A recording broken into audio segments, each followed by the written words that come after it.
joining us on the Corky's hotline as he did on Friday morning before the most recent 2 victories for San Diego State as assistant coach Tim Shelton. Tim, first of all, congratulations on the tournament title, heading back to the NCAA tournament. How does it feel? Oh, thank you. It feels great, especially, you look back a month ago and, a lot of people are having questions, on this team, and we just continue to stay the course and keep working, and I'm really proud of our guys and happy for our guys.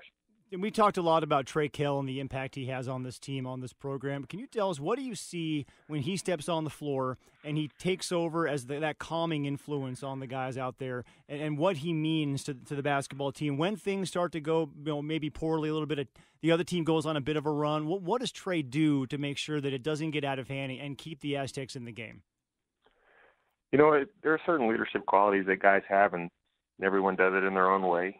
Trey, is a very common presence for our team, and Coach Dutch has been speaking on it all year in terms of leaders lead and they have to do it in their own way, and Trey just has an ability to bring about a sense of calm for the team, and it was nice to finally have him healthy, and it helped us get on our win streak. And when he's out there, you can just see it. When the ball's not in his hands, he's getting guys in the right spots, he's communicating. In the huddles, he's telling guys the right things, trying to keep mentally focused, and it just all came together for him. Tim, I know we talked on Friday about the importance of stepping in and taking charges, and I think it did happen a couple of times over the weekend. We didn't talk about the importance of just making every shot that you threw up in the first half against Nevada and scoring 55 points and opening up a 34-point lead. That wasn't a topic of conversation on Friday. Were you as all surprised as I was from what you saw on Friday?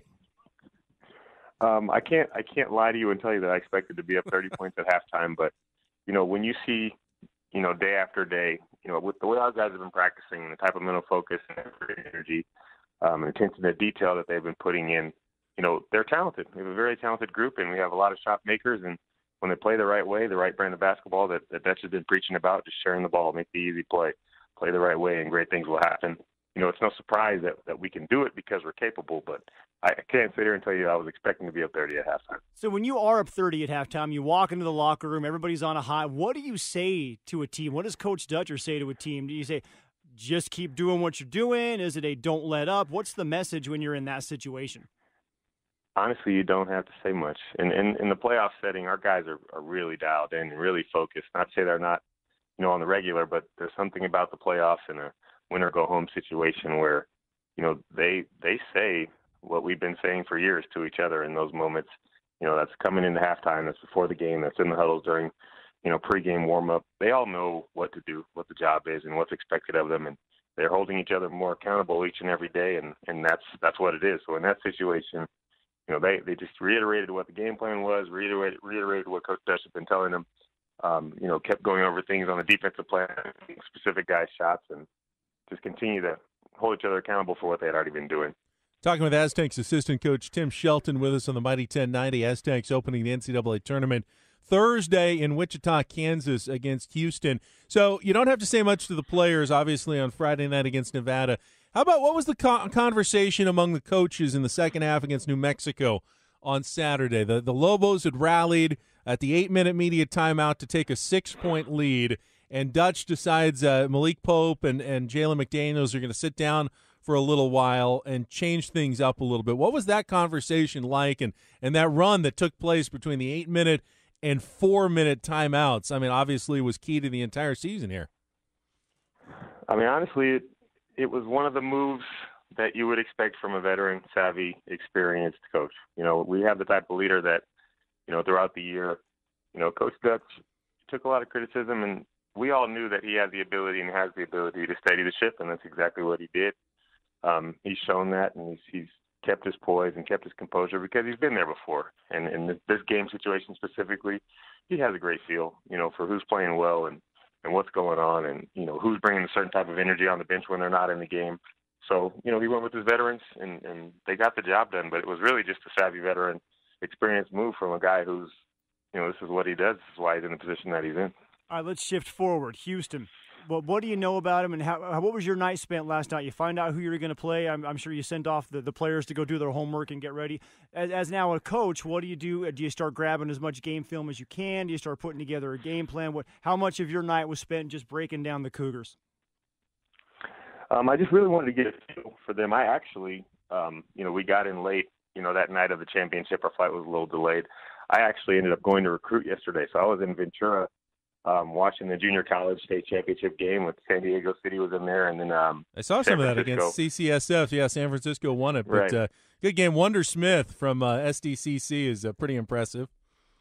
Yeah, they've got some players over there. You can't really talk about anyone specifically. I know how it works. Sorry. Yeah, Coach Mitch has done a wonderful job. No, you're good. You're good.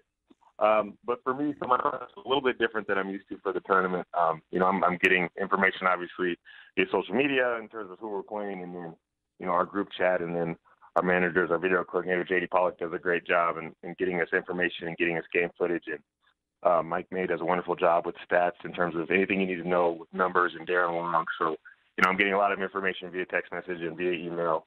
But the first thing I did when I got back was just throw on a game. I watched the UCF game, Wichita State game, and just try to get a feel, out of the flow for who they are, and they're tough. They're well coached. Obviously, they defend. They've got size inside, and they've got guards who can make open shots, make hard shots, and be playmakers for each other. So, good combination, for a team that's obviously well respected and in the tournament as a high seed. They're going to be tough. I know metrics-wise, in terms of ranking and RPI and Ken Palm, they're kind of right where Nevada has been. Does that give you any confidence knowing, hey, we can beat teams that are at that level in the NCAA this season? I have confidence in our team, just the way we've been preparing. The guys are obviously confident right now. We're on a roll. We're on a win streak. The leadership is there from a coaching perspective and a player perspective. So, it's all about preparation today. Any opponent that we get, we're going to step up and then put together a solid game plan, give ourselves a few options on how we want to guard things, give our guys a clear mindset on what we want to do offensively, how we can take advantage of what they do well and what they don't do well, and then go from there. So opponent-wise, you don't really compare them to Nevada too much. You just look at them, who they are and what they do and why they are where they are, and you go from there. You're going to rely on some youngsters, some freshmen, sophomores, as you have all year. And as you know, the NCAA tournament is unlike any other basketball game that they're going to play. The hearts are going to be racing. The adrenaline's going to be cranking for at least the first few minutes of that game. Is there a way for you to get them ready for what they're going to experience from a physiological standpoint with the adrenaline rush to get them prepared and not start a game in a way that might be detrimental to the rest of the game? Yes, there actually is, and this is the part where, having experience as a player, obviously being in tournament, as a coaching staff, being in the tournament and being there before, you understand that you have to keep it light for those guys and keep them loose. They're going to be focused during the preparation process. That's just a given. Everybody is, and we want to win, and we understand it's win or go home. So for our young guys, it's all about, keeping them focused on, obviously, the task at hand, and their attention to detail is going to be they're going to be dialed in. But just making sure that they're loose, they're comfortable, they're relaxed, they're getting shots, and they're having fun with it and enjoying the process. Tim, I know you guys went to Lawrence and played a few years ago. You guys ever been to Wichita?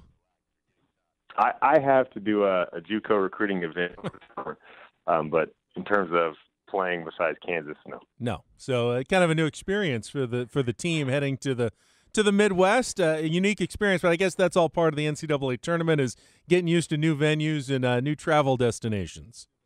Exactly. The thing is, we play indoors, and it's going to be a basketball court, so we'll be familiar with that. Some teams get to go to Nashville or San Diego. Some get to go to Boise and Wichita. They're all on the same level, really, as a tourist destination. Right, and some teams get to live in San Diego, right? Fair enough. That's why we're here. I know you can't look past Houston, but obviously there's some intrigue there, seeing Michigan as a possible second-round opponent. Any thought to, having Dutch and Steve Fisher, of course, get an opportunity to face Michigan for the first time? Honestly, I haven't given it too much. I read the Ziegler article, and he mentioned it, and, obviously I saw it, and, that was probably the only thought I put towards it until this moment. So, we're dialed in on Houston, and, obviously this is the typical thing to say, but it's very true. We're not looking past the first game, and we'll let the cards fall where they may at that point, if we get a win. So asking you about coming back to the Sweet 16 in Los Angeles really seems pointless at this juncture. It would be exciting. I know. We're always, we're the media guys. We always love to look 3 steps ahead. I know you got to take it one game at a time, and Houston, a very tough opponent. Tim, really appreciate it. Thanks for your time, and I know you got a lot of prep work and travel tomorrow to get to, so we'll let you go. Thank you. Always. Thank you guys for having me. Thanks, Coach. All right, Tim Shelton, San Diego State assistant basketball coach.